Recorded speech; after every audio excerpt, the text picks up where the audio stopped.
Hello and welcome everyone to the Movement Made Better podcast. We got Coach Ray sitting in with us. You know what's kind of weird? I was thinking about this the other day, the intro. Because we always just we never say who we are. I guess we just assume people know who we are, huh? Yeah, they probably don't, though. They probably don't. I'm Dennis. I'm Neal. And I know we've been into a shitload of episodes, but I guess we got to change that intro now, huh? Well, I think it's on the intro. Is it on the intro? Yeah. Fuck, I never listened. Maybe. I think it's on the intro. Just so you know, we never listen to our own podcast. I think most people don't listen. I don't think most people do. I don't know. I don't. Well, we talked about it. We don't listen to our own podcast because we just don't like the sound of our voices. I'm the same way. Yeah. Yeah. I think it'd be interesting when we have guests on. We got guests who do their own podcast. That'll be a question we'll have to ask them. Do you listen to your own podcast? Yeah. Because I think a lot of people, the more people I ask, I think a lot of people, when they hear themselves recorded, they don't like it. Yeah. I think it's weird hearing your own voice when you're not actually projectively talking. Oh, it totally is. Yeah. It's super weird. It totally is. Like you do it. That's what I sound like? Yeah. Even like social media posts. Even social media posts, I'm like, oh. Yeah. Mm-hmm. I had the voiceover app.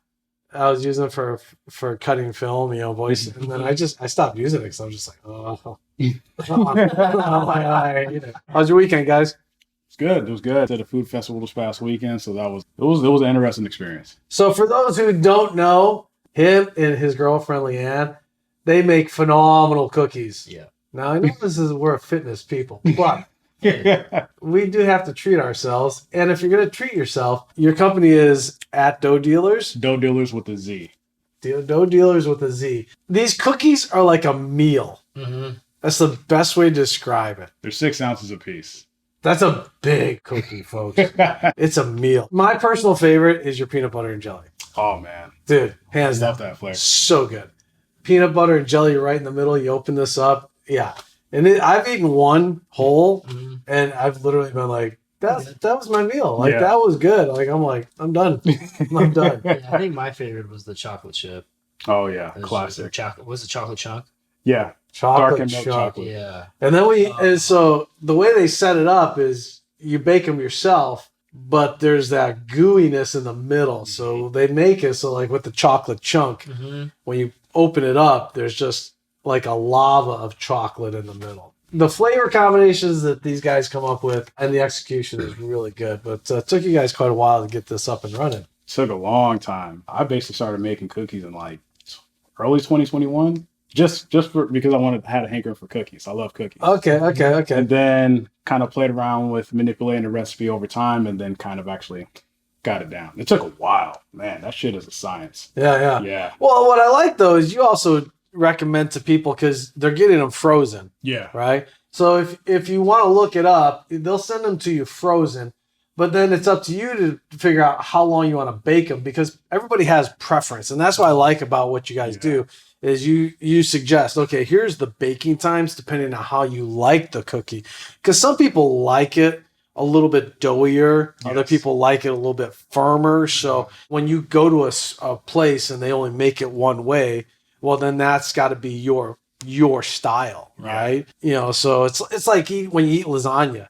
Yeah. Like some people love the crunchiness of the edge of the lasagna, and other people love the middle of the lasagna, right? Yeah. So the way you guys recommend, hey, here's the baking times, depending on how you want the cookie, I think is what sets it apart too, is that aspect. So you can bake it to your preference. Yeah. So that's a good one. So you did well though. That was good. Yeah. First experience at a show. First time doing it. We did as well as I expected we could have. Okay. Yep. At that point in time. Circumstances were not the most ideal, given that we still did pretty good. Yep.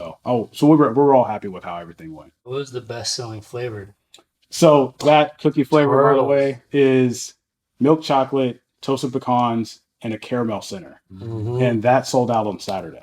Did it? That sold out on Saturday. Once that went out, the next best 2 flavors were our OG chocolate chunk and our milk and cookies, which is like a cookies and cream flavor. Oh, okay. Yeah. People really were eating that one up. So I don't actually really care for the candies, the turtles themselves, but your cookie, phenomenal. Yeah, that was one of the first ones you ever gave me. Yeah, that was. Yeah, it was. And I even told Sherry when after we baked it at home and made it, I was like, I'm not a turtles guy, but this cookie, is freaking. I don't think I've ever had tasty. that. It's really good. It's good. It's really good. Yeah, like I said, I won't eat the candy. I mean, I'll eat it, but I'm not like, oh, okay. Yeah. But the cookie was just fantastic. I didn't even know they had a candy. Yeah, turtles. Yeah, Oh, it is turtles candy. yeah, turtles It's turtles candies. Yeah, yeah. Dude, you gotta live it up. I know, man. You too clean, bro. Yeah, you too clean. Yeah. Nice. Well, let's get into today's topic. I know we want to talk. Neil, you brought it up. We want to talk about. Ray brought it up. Oh, Ray brought it. Oh, you brought it up. Oh, Oh, sorry. yeah. I apologize. Oh. It is what it is. Expectations versus reality in what we do in the fitness industry. It sounds like a pretty generic topic, but there's a lot of different facets because there's so many different aspects in the fitness industry, right? Mm-hmm. You got expectations versus reality for, let's say, something aesthetics, Yeah. nutritionally, right? Performance-wise, just even mobility-wise. You got all these different caveats within that whole category, a topic of expectations versus reality. And I think one of the first things of expectations versus reality, I think, is the expectations for most people are just ridiculously too high. Yeah. Yeah. Absolutely. I mean, just in my opinion. No, I fully agree. And it's based on what they see. Because you have these people who have these crazy aesthetics, crazy feats of strength or crazy feats of mobility. Mm-hmm. And a person sees that and their reaction is, I can get that. And it's like, well, I get that you want to get that, but like there's different circumstances for each individual person. Yeah, I mean, I think when you're talking expectations as opposed to someone who wants a social media presence versus someone that's just a regular average Joe just trying to get through life, doesn't do a lot of, social media, they're just doing their thing. That is a vastly different aspect too, because the person that's just regular mom and dad, they're just trying to get up and up, feeling good on a regular basis, or relatively good on a regular basis, look halfway decent. But then you got people that want to do a little bit more, but they have to understand what it takes to get that level. And I think that's where the downfall is because they don't know what price they have to put in and what sacrifices they have to make in a lot of cases to get to that point, if they can even get to that point even. Yeah. Yeah, I think the biggest thing is how long it takes to get to where you want to go. And then not just how long it takes, but how disciplined you have to be. It's consistent. Yes. I mean, you have to keep doing it. There's going to be days where I don't want to do this shit, but No. you got to do it anyways. Yeah. You're going to have ebbs and flows, right? Yeah. I mean, there's going to be days, like you said, where you're like, oh, man, I'm into this. And then there's other days where you're like, man, that couch looks really good. I'm going to order a whole pizza and just eat it to my dome. I mean, you just have days like that, right? And so the level of discipline, it's like, bodybuilders. That's a level of discipline that the very few people ever understand. Yeah. I mean, it's to a totally different level. We're not really talking about that or showing that as often, and are not also as transparent as they could be. Mm-hmm. Like it took these people years to get there, and it took a lot of time and a lot of dedication. And these people do it full time too. So there's so many different factors that the average person can't do. Yeah. Like there's no way that Tony over here can step on the Olympia stage if he has a family and he has to feed his family. He doesn't have the same circumstances as someone like Phil Heath or Kai Green, who have the time, the discipline, and the resources to do what they need to do. And resources is another huge part, mainly in the form of PEDs, because there's people who do that. But that's a huge part of that process of learning what it actually takes. But a lot of times they're in the gym for 2 to 4 hours a day. Yeah. I mean, that's a part-time job. Just at the time in the gym, and then we're not even taking into account, it really is a full-time job when you're taking into account what they do outside of the gym. Because they're always just super hyper-focused on everything that's going into their body. Yeah. From a food and drink standpoint, like everything is just measured out precisely. And the sacrifice of that is the mental aspect of being that locked in can also have its downside too. I mean, socially, your social life just goes out the window. Oh, yeah. You really don't have a social life because what restaurant are you going to be able to go to and hang out with your friends at? Just think about that. If someone's prepping for a show, they can't go to any restaurant, or they're eating a very, very particular thing. and they're looking at what they can or cannot get beforehand. Sometimes I've even heard of people bring in their food to a restaurant, right? And that kind of kills the social aspect of interacting with people when you're supposed to be sharing a meal together. Yeah. So you pretty much have to just eat with people that are prepping too. Yeah. And that's it. Yeah, you've all got to be in the same boat, right? You've got to have that empathy towards, you got to know what the other person is going through. And people that aren't into that lifestyle don't know what it takes. They've never experienced it, right? Mm-hmm. And to an outsider, it looks fanatical. Yeah. Like it looks like it's extreme. And in many respects, it is extreme. Yeah. You know, it's not something that most people should be doing. But there's the expectation versus the reality, right? So we see what this person looks like on stage or in a photo shoot, but then we don't know what the reality of that lifestyle actually is. Yeah.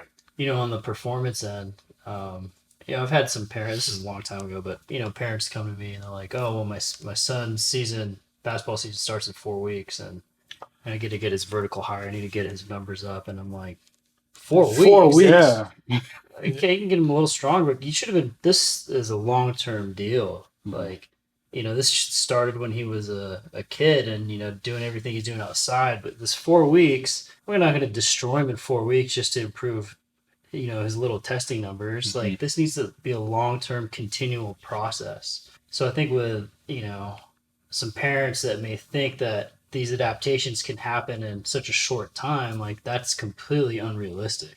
That's lack of understanding from the parents' side, right? Or it may be the opposite. It may be they think so highly that their kid is that talented that, my God, my kid can do this in 4 weeks. And you're like, well, let's kind of pump the brakes on that. Yeah. And, you know, he can get a little bit stronger, maybe a little bit faster, you know, depending on what they've done prior to that. But you're not going to make massive changes in 4 weeks. So what do you think is kind of the thing that's driving that? And do you think it's discouraging for people who think, oh, it's going to take 4, 5, 6 weeks, as opposed to like, this looks like more like 6 months to get these a relatively major progression from where you're at currently? Well, I think what's interesting is, to answer your question with a question, is where did we come up with this thing of, oh, I can have my kid change in 4 weeks? Like, where the hell did that shit start from? Marketing. I think Is it because of the marketing? Like, we've seen so much shit that says, oh, I lost 20 pounds in 3 weeks. Well, how the did you lose 20 pounds in 3 weeks unless you're sitting in a sauna sweating your ass off and not eating a damn thing for 3 weeks, right? So maybe is that where because we've seen so much marketing to 3 to 4 weeks. Oh, look what I did in 30 days. Look what I did in 30 days. Yeah, you see these 21-day transformations, right? Yeah, maybe you can lose that weight that fast. Right. But on the performance end of things, that's not going to happen. Right. It's a much, much slower long-term adaptation. Yeah. Even from a strength standpoint, it takes sometimes a year to make any kind of strength progress for even like, you know, intermediate or top level, you know, people. It just depends on the circumstance. If someone's a newbie, God, they make gains super quick. They're on it. But if someone has experience, those gains aren't going to come like that. They don't come in, 2 months. That might be 6 months before you see a bump in your numbers. Because they're really already at the top. So to really gain improvement when you're already at the top is in very small increments. Yeah. When you're at the bottom, man, improvements come. Yeah, you can see improvements pretty fast. Doing pretty much almost anything. Yeah. But once you start to get more experience, you get higher. Now it's those micro details that you have to manipulate in order to actually make any progress. So like it's that reality of this takes time and this takes a lot of effort and it takes a lot of micro adjustments. But the expectation often ends up being, I can do this in 6 weeks since I saw this person do it in this period of time. It's interesting because, like, for me, it's patience and expectation versus reality. That the patience is that big key thing that separates those two. Yeah. Because people don't understand, like we've been saying, how long it takes. And I guess when you grow up doing it, that's another reason why you maybe don't even think about it. Yeah. Like when you grow up being athletic your whole life and just playing sports and then working out at the same time, it's like, we don't know any different. I remember being a 90-pound weakling, but that was such a long time ago. Like, that was in junior high school, right? I mean, but ever since then, and I always tell people, look, no matter how big and athletic someone looks and is, at one point they were a 90-pound weakling. Yeah. Everybody started at that point. Yeah. Right? So great. Except for he came out. He was like, boom, I'm ready. It's like, bring it on, bitches. Yeah. But yeah, so that's the thing is like, it's hard for us to sometimes as coaches to convey how much work it is. You know, and I think if you get injured, that's when you truly understand this whole patience and long-term thing, because you want to get back into it as really fast. Yeah. But your body's like, nope, you got to wait. Yeah. And depending on the type of tissue injury, it takes a long ass time. Yeah. To get back to the same level that you were at. Right. Like maybe the pain goes away quickly, but it still takes time for those tissues to come back. Well, because then you have to adjust the psychological aspect too, right? So you have to take into account, okay, this is where the body got injured. So the body is going to want to hold back from getting into that position again. And mentally, we come across it, people that are, chronic back issues, chronic hip issues. Their view of an injury is vastly different than how we view an injury, where we view it as just, okay, something you work with, and that's, you work with it, right, to improve it, where other people kind of look at it as, holy shit, the ship is sinking type of thing, right? Yeah. Like, no, it's not sinking. It's just something you have to learn to work with. And we'll work on it and getting it better, but it's going to take some time. It's like when a ship has a hole in it, well, they got to bring it in a dry dock. The hole gets sealed up, but it takes a shitload of people to do it. And it takes a decent amount of time to do it. So the ship may be out of commission for 3 to 6 months or maybe even a year or so, right? While they're fixing this. The human body is in the same respects, right? But people think, okay, I can just patch it up and get right back in there. Yeah. That's the expectation versus the reality. So we had gone over the performance, but now let's go over the nutrition aspect. When it comes to, we talked about the bodybuilders, the way they're so disciplined in nutrition. How does a regular average Joe even come to think about what's a good healthy perspective on how eating should be? I think that comes down to there's a few simple things. For one, stop eating processed food. Right, that's the most simple, basic thing. But for the average person, they might not have time to meal prep for 2 hours a day, or whatever the case is. Or some people simply just don't like it. Like I myself hate meal prepping. Don't do it. I cook when I eat when I cook. That's it. But the discipline behind it is really, really challenging to like convey, because now you're talking about interrupting people's day-to-day life. So if somebody has kids, are you really going to spend 2 hours in the kitchen, 3 hours in the kitchen? No, because your kid needs stuff. There's attention that needs to be given in other places. So now we come into how can we make this as simplistic as possible? Because sometimes things are far overcomplicated, super overcomplicated. You got to eat this at this time. You got to make sure you have this because of this. But instead, stick to the basics. Eat whole foods. Eat good foods, try not to eat too much, and just keep it super simple in that regard, and adjust your intake based on what your lifestyle may be. Yeah, I mean, I think all those are valid points, and then also just try to do it 80% of the time. Absolutely, I love that's a big thing rule. because if people think they have to do this all the time, it stresses them out. Yeah, it almost makes it worse because then they're always constantly thinking, okay, what am I going to eat? What am I going to do? But if they have that flexibility to go, all right, well, yeah, I'm pretty damn good this whole week. I'm going to go get some, I'm going to go get some fast food.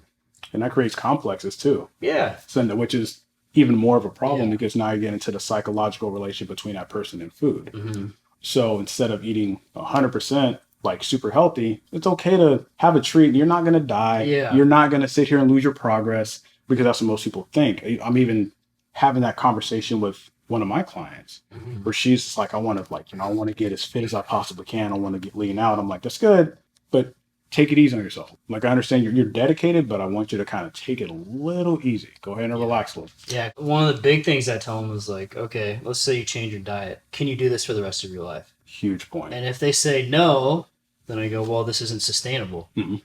That's great. Let's figure out a way to make this sustainable. Absolutely. But I think because we've been taught in many respects to we punish ourselves. Yeah. Right.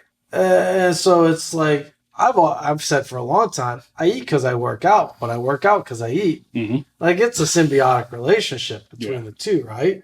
I mean, it's not like I don't know when I eat a cookie or a piece of cheesecake what I'm doing. I'm, it's you can't feign ignorance, right? Like I know what it is, and guess what? I don't give a shit. Like it's just what I'm gonna eat it. Why? Because somebody made it.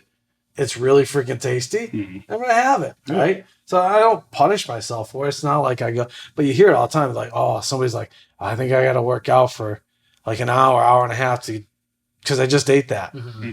But that's like the mindset for a lot of people when they view food. Yeah, because they'll go on let's just say the assault bike over there, and they'll go for 5 minutes and they'll go 4 calories. Yeah, they're just staring at the numbers, and right? They freak out. 4 calories? I did all that for 4 calories, and it's like, well, I mean, that's not really the point. Yeah.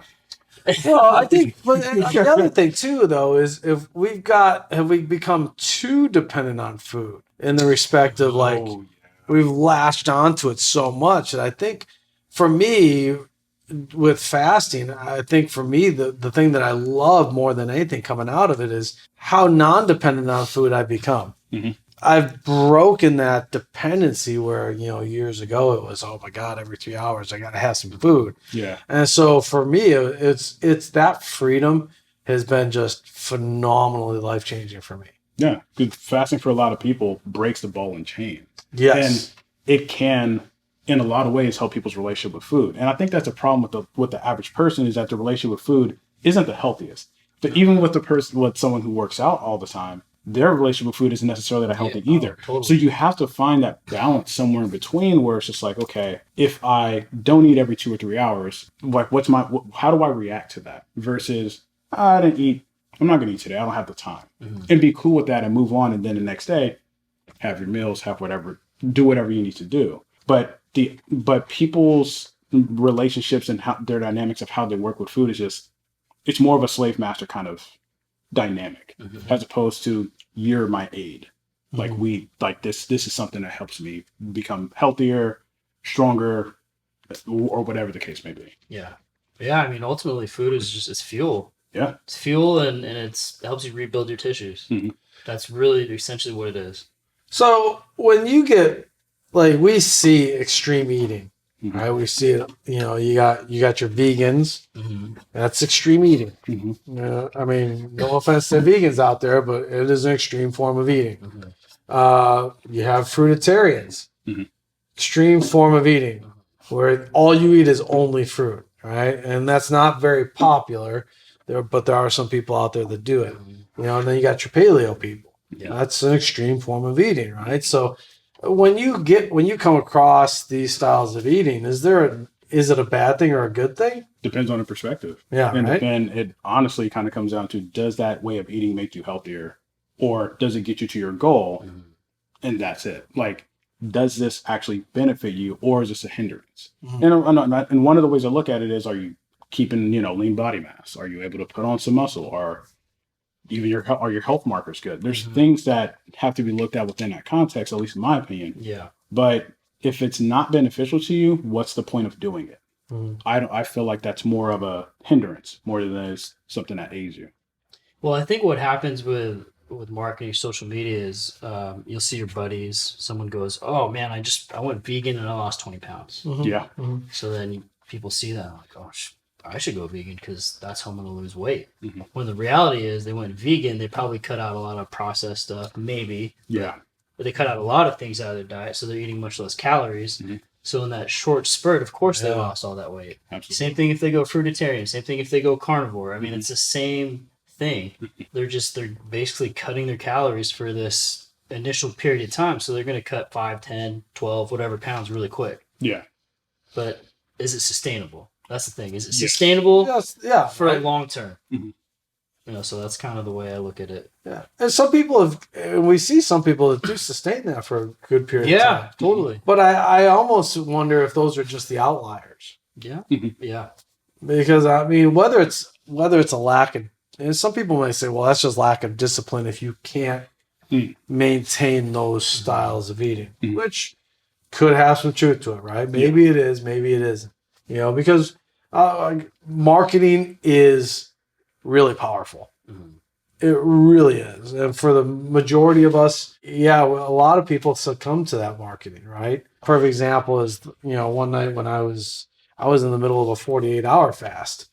Back-to-back food commercials came on TV. And at no point did I have any urges to eat, but then I just watched those 2 commercials and also just boom, and I'm like, ain't that a bitch? DoorDash. Ain't that a bitch, right? Yeah. I'm like, literally, so in that moment, being in the fast is really one of the most powerful moments where I felt, didn't see, but I actually felt the power of marketing. Yes.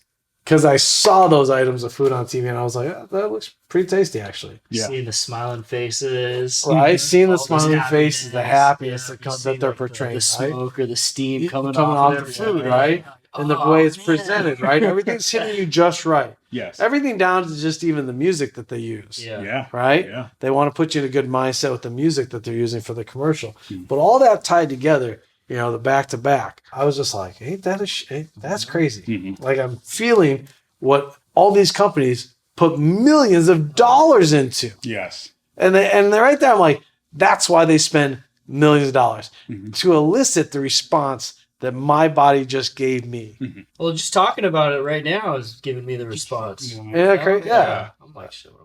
That's crazy shit. That's crazy shit. But so I think for the rest of us, it's really hard to try to not to battle what we're seeing all the time over here.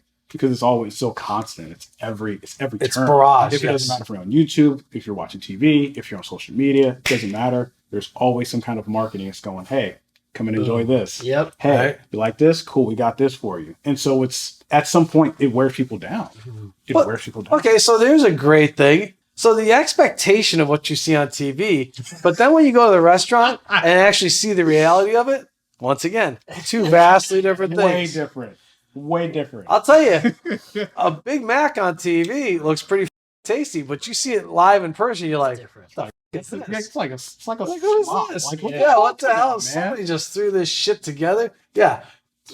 Expectation versus reality. There's a perfect example of what you get. Even seeing how they make the commercial and take the pictures, I'm almost like, damn, they put a lot of work into that shit. Well, they put a lot of like, oh, you got to get the light in here. Here, put just a little bit of this here. But it's like, damn, like, the patties are probably like perfectly painted. Yeah, everything. I mean, you've got camera people and photographers that are who specialize in food, video, taking pictures of food, and doing camera work of food. Because they understand those different nuances. Yeah. Where someone like myself, just taking a picture of food, I post food on social media and I try to get a little bit, but I'm not like, if I push this here, put that there, and I want to frame it the right way. I'm just like, okay, it looks decent. Click, here you go. Post it on Facebook and there it is, right? Yeah. But that's me versus someone who's professionally getting paid to understand different nuances to get those responses like I got. Yeah. And that's a big thing. But that's a perfect example of expectation versus reality. What the food industry gives us. Oh, man. Way different. Hardly ever do you see what's in a commercial actually translate to like, damn, this looks exactly like it. I don't think there's ever a place I ate at where I'm just like, that looks exactly like it does in a commercial. Oh, no, it never happens. Never happens. Not even close. I don't give a shit who it is. Olive Garden, Small Olive Garden, whoever it is. The Olive Garden pasta looks great when you're on a commercial. But you ever go there, you're like, this is what the stuff is that you gave me? So it is what it is, right? Yeah, but we got to give people more of a realistic, I think maybe it's a responsibility for people companies even to be more realistic to their customers and say, look, and you'll see it sometimes in the fine print. You see exercise videos and in the really small fine print or nutrition programs, especially like weight loss, like Jenny Craig and stuff, in the fine print, if you actually take the time to freeze it and read it, the results are not typical. It always says that. Results are not typical. You are seeing an outlier. Yeah. And I think that's another thing that people don't realize. The person that's on the commercial or in the magazine, that is the one out of possibly thousands. Thousands.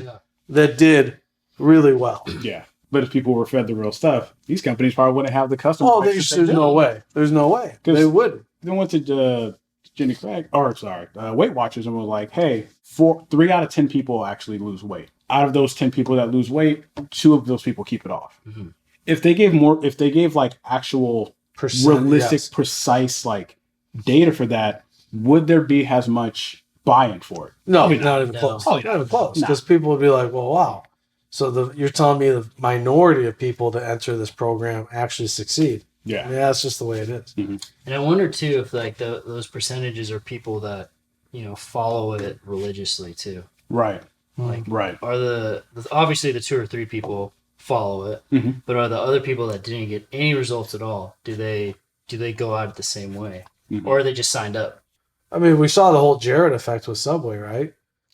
Yeah. I mean, they used him, unfortunately, but they used him, and then all of a sudden, what? Subway just, boom, skyrocketed in popularity, right? Yeah. Because here's a guy that weighed X amount of pounds, and all he ate was Subway, and then this dropped him down to this, But once again, in the fine print, when you read that, when they in those campaigns, it even said with a workout program. Oh, really? Yeah, it even said that in the small print. Well, that's a pretty big piece of the pie right there. How do we know that that's not the piece of the pie? How do you know that's not it? They had the biggest impact. Right, that made the difference because somebody just got up off the couch and started moving around a little bit and then expending some more some more calories. Yeah. Right? I even see that with like HbA1c lowering drugs in some of those commercials. They're like, oh, HbA1c dropped from 5.6 to 4.9. Exercise program was also included. Mm-hmm. So it's like, well, duh. But the average person doesn't pay attention to those particular things. Yeah. That old adage of it's in the fine print is really true. Mm-hmm. You've got to take time. If you're going to buy into something, you have to take the time to read that fine print and see everything that's going to, what the possibilities are, what the restrictions are in a lot of cases, so that way you don't get set up for disappointment. Because I think that's what sucks is when companies set you up and businesses set you up or coaches or whatever, huge expectations, you don't meet them. Now you've taken that person and just put them in a completely shitty place. Yeah. And then when if it happens once, okay, maybe that person can succeed somewhere else. Mm-hmm. But if it continues to happen, at some point the person is just going to throw their hands up and go, "Fuck it, I'm done. Yeah, I'm just wasting my time." Right. So what's the point of eating healthy and working out if I'm not getting the results? Mm-hmm. So there's a lot of other different facets, hormones, things like that can play part of that. But I think from a expectation to reality standpoint, it's getting people to just peel back the layers of the onion a little bit more to really see what all is involved and what they're going to be doing. Yeah, absolutely. Well, mobility, right? Yeah, mobility. Starting mobility training, expectations versus reality. Man, yeah. Right. Someone that can barely reach the second shelf on their kitchen cabinets. Well, mobility, a huge impact in mobility would be to get that person to the point where they can reach the second shelf of their kitchen cabinets, right? That's obviously not going to be a completely overhead position, but that for that specific individual, that was a major improvement from where they were before they came to see you. Yeah. Right? So like with the mobility aspect, do you feel like there's too much, for lack of a better term, extremism in terms of what people see on social media? I think so. Oh, yeah, by far. I think it's two sides. I think that they think it's easy is one expectation. The other expectation is that they think they're going to become a Cirque du Soleil athlete or something. Yeah. But neither is the case, right? I mean, you already know if you have those abilities to be a Cirque du Soleil athlete. Like, you're probably pretty close already. Yeah, you would have had that. You have some kind of hypermobility, right? Or you're doing something like that. But then thinking that you could just stretch for a couple minutes here and there is going to make a change. Like, that is not reality, because let's think about how hard we work to get bigger chest muscles. How much stress do you put? Yeah, a lot of stress. A ton of stress. Mm-hmm. Think about how hard we work to make cardiovascular adaptations. Right? We sprint our ass off, or we do long distance running, or we get on a bike, whatever it is, swimming. It's hard. It's hard. but we don't take that same thought process and put it into training our joints. Yeah. Right? So if you don't create that same stress to that, how the hell can you make the change? You have to think that it's its own. It has to be work just as hard as those two things. Like if I want to build big muscles, I want to get super strong. Now, if I want to get really mobile, I still have to put the same amount of intensity. Yeah. Well, because I think a lot of the programs that so I'm going to take that back. Some of the programs that are out there kind of make it seem like it's easy, and then you just hold the stretch for 3 minutes, and then you do this for 5 minutes, and you do this, and there's so many components to it. It's not just holding a stretch. It's like how well can you contract in that stretch, or how well can you move into that particular stretch, or whatever the case is. And it's uncomfortable as shit to actually get pretty mobile. It is not. It's hard work. It's hard. It's uncomfortable. You get sore. Like it's not. Yeah. It's not relaxing. It's not. It's very different than yoga. Yoga can be extremely relaxing when it's like, we focus on restorative and deep breath. That's different. But if you're talking about actually increasing your range of motion or improving your mobility capabilities, that is an uncomfortable process. It's very much the same as getting stronger or getting bigger.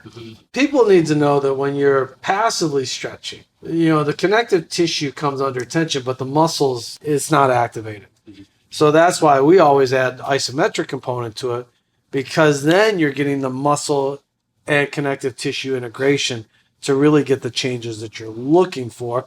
But that takes effort. You're contracting muscle tissue.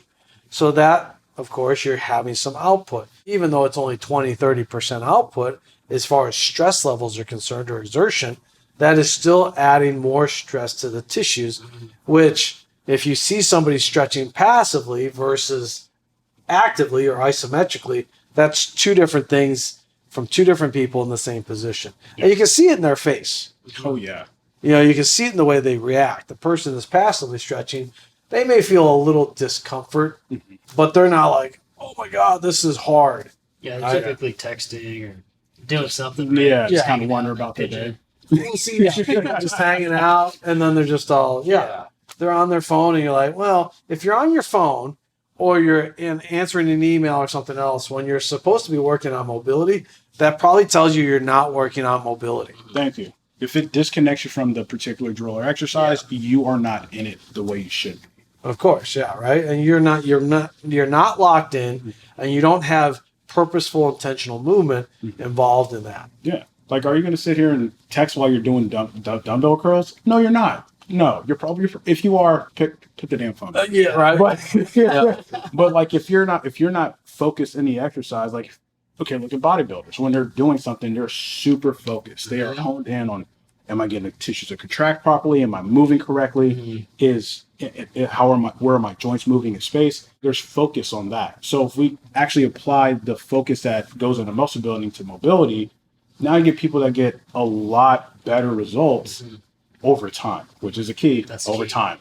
Because like you said, you started out benching 90 pounds, right? And that was your max out, 90 pounds. It took you a while to get to 135, eventually 225, but that was over the course of how many years? It takes years. Yeah. It takes years, and that's the thing. And I think what's interesting, too, is expectations versus reality. Let's say you even meet your expectation. What does it do for you? Most times what nothing. What does it do for you? Most times nothing. Right? I mean, I think that's another thing, too, is that's a hard question to get people to answer because they don't really ask it. Yeah. And it's a brutally honest question that a lot of people, when you ask them that, it's the first time they've been asked that, and maybe it pops their bubble. Yeah. Well, because if you ask somebody who's like, maybe couldn't even walk up the stairs. Yeah.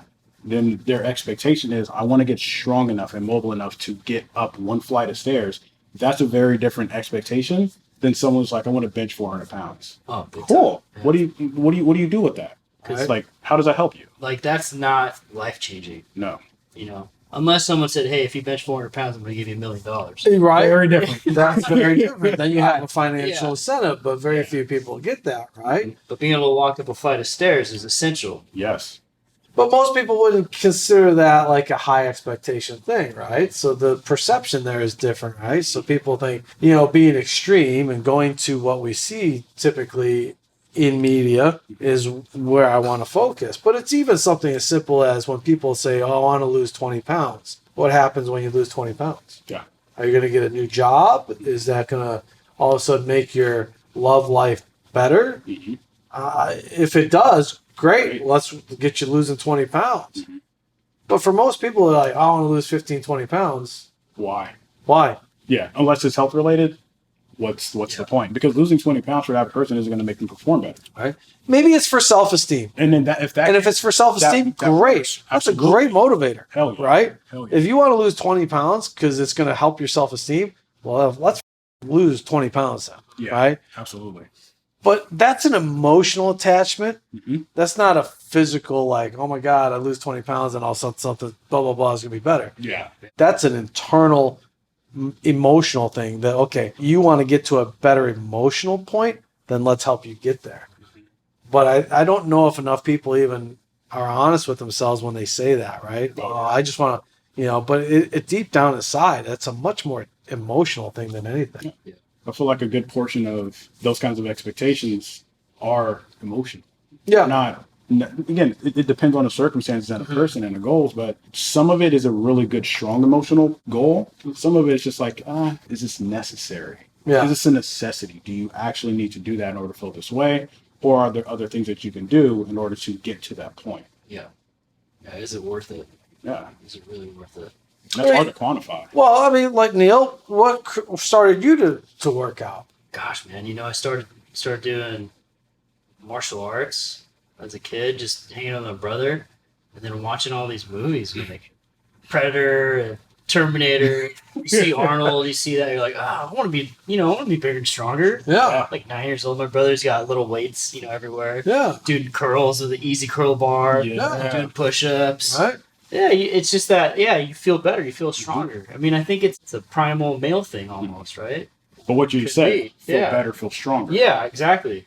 Yeah. More capable. Mm-hmm. Well, we know from a reproduction standpoint, we have an instinctive inclination to want to physically have a bigger presence. Yes. Right? I mean, for me, it was more of, okay, I'm 5'3". Like, I'm a short dude. Like, okay, I want to put some mass on me so I'm not just short and tiny. Mm-hmm. Like, I want to at least be short and wide, stocky. Yeah. Right? I want at least people go, okay, he's short, but he's pretty, he's still stocky, right? But that's, once again, it's much more of a primal thing, right? Mm-hmm. Right? It was having that ability to say, okay, I don't want to be that little weakling looking inferior product, so to speak. But once again, that's much more of an emotional standpoint. Yeah, absolutely. That's like perceived, notions that people have of you, even though they may not think that at all, Yeah. right? Yeah, right. It's just what you feel. What you or feel. you felt at the time. Yeah. Because most people don't give a shit. Yeah. People don't give a shit. No. I think we often think they do, but they don't. They don't. They don't. That happens a lot. Yeah. Not just, it's so many different facets that happens. We overthink that people, oh my God, people are always looking at me. No, they're not. Mm-hmm. They're not. You could walk through a crowded building, and 5 minutes later, I could ask people if they noticed you, and they didn't notice you. Yeah. Maybe a couple people. Maybe it. a couple. That's it. And that's out of like hundreds. Hundreds, right? Yeah. People just aren't watching. They got their own shit to be worried in their own about, right? heads. They're in their own heads. They got their own shit. So I think, from an expectation reality standpoint, once again, just read the fine print of anything you get into. Understand, like we've said before, the pros and the cons of what you choose to do, and be good with it. And as long as you're good with it, then I think you're gonna be a happier person. But when you're not good with, especially the cons of what you choose to do, that's what's gonna really put you in a shitty place. And then talk to some people that have gone through the process and talk to them and ask them like, hey, how long does this take? How long did that take you? And I find some real people, not some people that are, maybe trying to sell you something in that way. Yeah, you got to ask yourself: is there a monetary reason why somebody's pushing this? Mm-hmm. Right? Is there a financial incentive for them to push it? Yeah. Versus an altruistic incentive where they're like, no, they just want to help you out, Yeah. right? No, I just want to help you get better, Mhm. right? Okay, cool. All right. I think that the intent comes from a different different source. Yeah. And get away from social media for your affirmations. Like that's not not a good place to actually do it. You're never going to feel good about yourself. Or if you're always looking at social media as to why you're not doing something, or why you don't look a certain way, or why you're not performing a certain way. You are an individual. You are your own person. Get to the best that you can get to, not comparing yourself with everybody else. I think a lot of people fall into that trap. Yeah. Yeah, it's like Carter Good. Carter Good on social media. There's a gentleman that's lost a lot of weight, but he'll say, "Hey, you gotta love yourself." Yeah. And we've heard it from a lot of people, Yeah. but that is very true. You have to love yourself. Yes. No matter how you look, you need to be good with it, right? And I know there are people out there that are going to say no, and they're going to be critics or criticism, haters, whatever you want to call it. But you internally have to be good with yourself. Yeah. And you gotta love yourself. And you can constantly try to improve, right? Yes. And that's part of loving yourself, is Yes. saying, okay, I love myself to the point where I want to see myself improve in areas that I know need improving, or I think need improving. Yeah. But your performance indicators need to be based on your own, Yes. right? Like, Yes. here's your current, now raise it by 1% in the next 2 weeks, raise it by 1% again, whatever it is. But that's yours. That's not, I can't go look at Ray's progress and go, damn, how come my bench press isn't getting up to his? Right? Mm-hmm. It's like every person that finishes a marathon succeeded. Yes. Every person that finished a marathon succeeded. I don't give a shit about the time. Yeah. Now, within that, of course, we measure time. We say, okay, this person finished in first, this person finished in last. But every person succeeded, and each person's struggle was their own. Yes. And yes, the person that finished first, they're probably, number one, much more naturally gifted. But number two, they've been doing it for a very, very long time, most of the time, right? Yes. And so, PRs, personal bests, PRs, personal records, that's something that you can focus on. Because then you say, okay, this is my ceiling. Can I increase my ceiling, not meet somebody else's ceiling? Absolutely. Absolutely. I think that's a great way of handling expectation versus reality. It's nice to look at people that can do great, amazing things, and by all means appreciate that. I post that shit on social media all the time. Yeah. I absolutely love watching people just do crazy shit that I will never do. Like I posted the bull rider yesterday. I ain't fucking riding a bull. I just saw that. Riding a bull. Hell no. Are you kidding me? Was that real? I've been on an electric bull. And that shit kicked my ass. Dude, that shit kicked my ass. There's no way in hell I'm getting on a real bull. No. There's Dude no was way. the sinners. Dude, I didn't know. No way. I didn't know what was more impressive. Him staying on or him keeping the cigarette in his mouth. See, that caught me off guard. I was like, Because he was all like smoking. He was all like, I got this. Is that a real video? Yeah. That's legit? I think that was a real video, That's man. crazy. That's Like, he's just all like, boom, I got this. And he's on there, dude. I was watching. I was tripping out. I was like, there's no That's nuts. fucking way. That's Is some awesome, crazy shit. but Yeah. that's crazy. That's That's some crazy crazy. shit.